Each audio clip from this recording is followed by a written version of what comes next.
तर नमस्कार मंडळी. तर ऋषीला समजलं चक्क आता कमळीच्या बाबांचं खरं सत्य. तर कमळी मालिकेचा शेवटचा भाग नेमका कसा होईल, चला संपूर्ण अपडेट जाणून घेऊया. त्यासाठी हा व्हिडिओ शेवटपर्यंत बघा आणि चॅनलवरती नसाल तर चॅनलला सबस्क्राईब करून सोबतचं बेल नोटिफिकेशन ऑन करायला विसरू नका. तुम्ही पाहिलंच असेल की आता आपल्या गौरीचा मृत्यू झाल्याची बातमी आता सगळीकडे पसरलेली असते. म्हणजेच खास करून नयनताराला ज्यावेळेस समजतं की साधना मावशींचा मृत्यू झाला त्यावेळेस मात्र नयनताराच्या पायाखालची जमीन सरकलेली असते.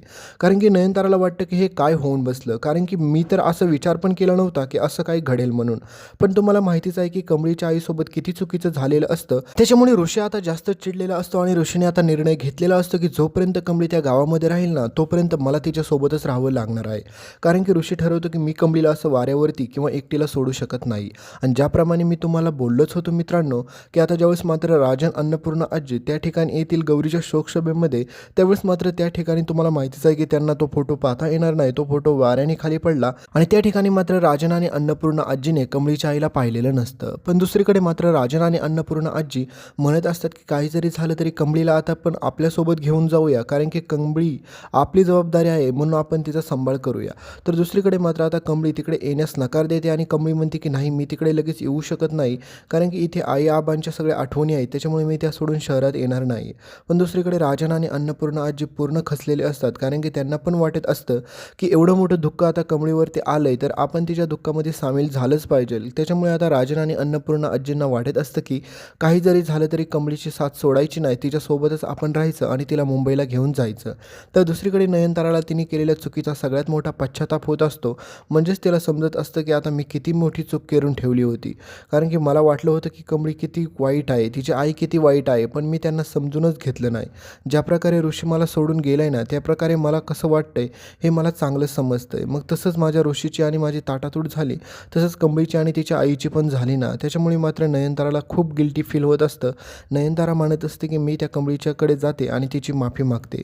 पण दुसरीकडे मात्र रोहित प्रचंड आनंदी झालेला असतो, कारण की रोहितला माहीत असतं की जर आता ऋषी जर इकडे रिटर्न परत नाही आला तर माझा फायदाच आहे, कारण की ऋषीने इकडे रिटर्न यायलाच नको हवं आहे. तर आता राजन अन्नपूर्णा आजी कमळीला परत शहरात घेऊन जाण्याचा प्रयत्न करत असतात, पण कमळी यायला नकार देत असते.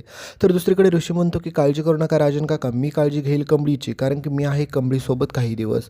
तर हे सगळं ऐकल्याच्या नंतर मात्र आता तुम्हाला माहितीच आहे की पुढे कमळी देखील म्हणते की अहो ऋषी सर, तुम्ही असं काय करताय, तुम्ही पण शहरामध्ये जावा, कारण की तुमची कामं आहेत, तुमची आई सगळेजण खूप ओरडतील, परत माझ्यामुळे तुमच्या आयुष्यात प्रॉब्लेम नको. तर त्यावेळेस मात्र ऋषी म्हणतो की कमळी हे बघ, तुझ्यामुळे माझ्या आयुष्यात कोणताच प्रॉब्लेम येत नाही किंवा कधीही तुझ्यामुळे माझ्या आयुष्यात प्रॉब्लेम येणार पण नाही, त्याच्यामुळे तू काळजी करू नको. तू आता मी सांगतोय तसं कर, तू गपचूप माझ्यासोबत मुंबईला चल. त्यावेळेस मात्र कमळी म्हणते की ऋषी सर नाही, माझा निर्णय झालेला आहे, मी हे गाव सोडून कुठेच जाणार नाही आहे. तर आता काही जरी झालं तरी कामिनीने पाठवलेले गुंड आता कमळीला संपवण्याच्या पाठीमागे लागलेले असतात.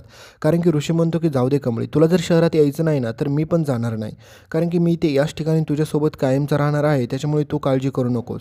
तर कामिनीच्या डोक्यामध्ये आता एकच डाव असतो, तो म्हणजे आता कमळीचा काटा काढणे. कारण की कामिनीला एक गोष्ट समजते की राजन आणि अन्नपूर्णा आजी जर रिटर्न आलेत तर मात्र ह्या राजन आणि अन्नपूर्णा आजीला काही समजलेलं नाही आहे. त्याच्यामुळे कामिनी म्हणते की मी सेफ वाचले, आता हाच माझ्यासाठी सगळ्यात मोठा हुकमी एक्का बनणार आहे. म्हणजेच मित्रांनो आता पुढे कामिनी म्हणते की काय झालं वहिनी, मी जे ऐकलं ते खरं आहे का, म्हणजेच त्या कमळीच्या आईचा मृत्यू झाला, कसं झालं, कुणी केलं काय, म्हणजे झालं नेमकं काय. तर त्यावेळेस मात्र आता राजन अन्नपूर्णा आजी दोघेजण देखील दुःखात असतात, पण कामिनी रागिनी आणि अनिका हे तिघेजण देखील मात्र एवढ्या खुश असतात की सांगायलाच नको. त्या चक्क पार्टी करत असतात, कारण की त्या तिघींना प्रचंड आनंद झालेला असतो. पण त्याहीपेक्षा भयंकर गोष्ट अशी झालेली असते की आता कमळीच्या आईला गोळी कोण मारू शकतो याचा विचार मात्र राजन आणि अन्नपूर्णा आजी करत असतात. कारण की त्या दोघांना देखील वाटत असतं की जर कोणी कमळीच्या आईला मारत असेल तर मग मात्र तो कमळीला का नाही मारणार. त्याच्यामुळे लवकरात लवकर आपल्याला असं काहीतरी केलं पाहिजे की कमळी आपल्यापाशी इथे आली पाहिजे.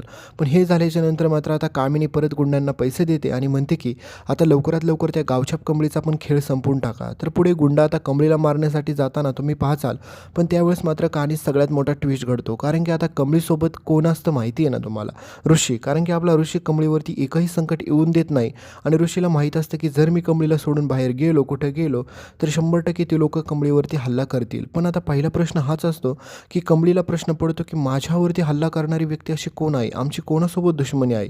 आणि दुसरीकडे मात्र ऋषी कमळीला विचारतो की कमळी नेमकं सांग मला त्या दिवशी काय काय झालं होतं, नीट सांग मला, स्टेप वाईज सगळ्या गोष्टी सांग. तर कमळी परत ऋषीला सगळ्या काही गोष्टी सांगायला सुरुवात करते आणि सांगते की ऋषी सर, कशाप्रकारे आम्ही त्या ठिकाणी गेलो, आई मला कशाप्रकारे माझ्या वडिलांचं सत्य सांगणार होती. गावातील लोकांनी आमच्यासोबत काय काय केलं, त्याच्यानंतर त्या गावात काही गुंड आली आणि त्या गुंडांनी आमच्यासोबत काय काय केलं, ह्या सगळ्या गोष्टी कमळी आता ऋषीला सांगत असते. त्यावेळेस मात्र ऋषी म्हणतो की त्या व्यक्तीने गोळी मारली तुझ्यावरती, पण त्यावेळेस मात्र साधना मावशींनी तुला पाहिलं आणि तुला धक्का देऊन त्यांनी स्वतःच्या अंगावरती गोळी घेतली आणि त्याच्यानंतर मात्र त्यांचा दरीत कोसळल्या. मग हा सगळा प्रकार कळाल्याच्या नंतर ऋषी म्हणतो की मग तो व्यक्ती गोळी मारणारा कोण होता याचा आपण स्केच काढलं तर तुझ्या लक्षात येईल का. तर त्यावेळेस मात्र आता कमळीच्या लक्षात तर तोंड बांधल्यामुळे चेहऱ्याने ते आलेला नसतो, पण मित्रांनो तोच माणूस आता परत कमळीला मारण्यासाठी त्याच गावात आलेला असतो आणि हे सगळं केलेलं असतं ह्या कामिनीने. पण मात्र आता कमळी म्हणते की ऋषी सर तुम्ही काळजी करू नका, तो माणूस मला जसा दिसेल ना त्या ठिकाणी मी त्याला असा चोप देईल ना की त्याने स्वप्नात पण विचार केला नसेल, कारण की माझ्या डोक्यामध्ये पण आता एवढा राग गेला आहे की मी सांगू शकत नाही. तर दुसरीकडे मात्र ऋषी म्हणतो की कमळी काळजी करू नको, आता तुला पण एक गोष्ट लक्षात घेतली पाहिजे, तू पण आता शिक्षणाचा विचार केला पाहिजे. आणि ऋषी त्याच वेळेस मात्र कमळीला तेथून मुंबईला घेऊन येण्यास फोर्स करत असतो, पण मात्र कमळी जायला तयारच नसते. तर निंगी बंड्या सगळेजण म्हणत असतात की कमळी तू काळजी करू नको, तू आता परत मुंबईला चल, कारण की गावाकडे आता कोणीच राहिलेलं नाही तुझं असं, आणि ही गावातील लोक कशा आहेत तुला माहिती आहे ना.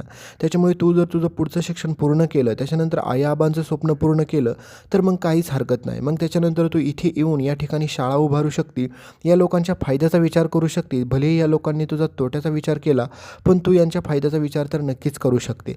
त्याच्यामुळे प्लीज तू मुंबईला जाणं खूप गरजेचं आहे, कारण की तुझं शिक्षण जर अर्धवट राहिलं तर मग काहीच फायदा होणार नाही आहे. पण आता ऋषीच्या डोक्यात वेगळाच प्लॅन असतो, कारण की ऋषीच्या डोक्यात हा प्लॅन चालू असतो की अखेर कमळीचे आईवडील कोण असतील. म्हणजेच आता आईचा पत्ता तर आहे त्याला, कारण की साधना मावशी तिची खरी आई आहे हे त्याला समजलेलं आहे. मग कमळीचे बाबा असे कोण असतील, कारण की कमळीची आई ज्यावेळेस मात्र कमळीला तिच्या वडिलांचं सत्य सांगत होती त्याच वेळेस मात्र लोक कमळीला का मारण्याचा प्रयत्न करत होती. मग ती गोळी जाणणारा कोण असेल याचा शोध मला लावलाच पाहिजे आणि या व्यक्तीचा शोध मला घेणं खूप गरजेचं आहे हे ऋषीने ठरवलेलं असतं. त्याच्यामुळे ऋषी म्हणतो की मला लवकरात लवकर आता त्या व्यक्तीचा शोध घेणं गरजेचं आहे. जर मी त्या व्यक्तीचा शोध नाही घेऊ शकलो तर माझ्या जिंदगीत काहीच अर्थ नाही. आणि मित्रांनो मग आता पुढे जाऊन ऋषीला ज्या ज्या गोष्टी समजतात हे कळाल्याच्या नंतर ऋषीच्या पायाखालची जमीन सरकते. दुसरीकडे मात्र ऋषीला एक गोष्ट तर समजलेली असते की कमळी चक्क आता राजेन काकांची मुलगी आहे. दुसरीकडे मात्र अन्नपूर्णा आजीच तिची खरी आजी आहे आणि हे सत्य कमळीला का माहीत नाही अजूनपर्यंत.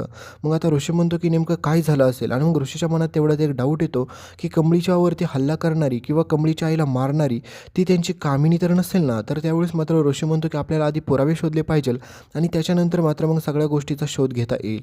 तर आता ऋषी ठरवतो की अनिकाच्या मदतीने आपण कामिनीचा काटा काढूया, म्हणजेच कामिनीचा पर्दाफाश करूया. आणि अनिका तुम्हाला माहितीच आहे की ऋषीच्या प्रेमात वेडी झालेली असते. तर ऋषी आता अनिकाचा वापर करून कामिनीचा पर्दाफाश करतो आणि ऋषीसमोर आता सगळ्यात मोठं सत्य येतं की कमळीच राजांची खरी मुलगी आहे. तर मित्रांनो आता पुढे कमळी मुंबईला येते त्यावेळेस मात्र खूप साऱ्या गोष्टी घडतात, तुम्हाला मी पुढच्या व्हिडिओमध्ये नक्की सांगतो. त्याच्यामुळे चॅनलला सबस्क्राईब करा, सोबतचं बेल नोटिफिकेशन ऑन करून ठेवायला विसरू नका आणि या व्हिडिओला हाईप नक्की करा.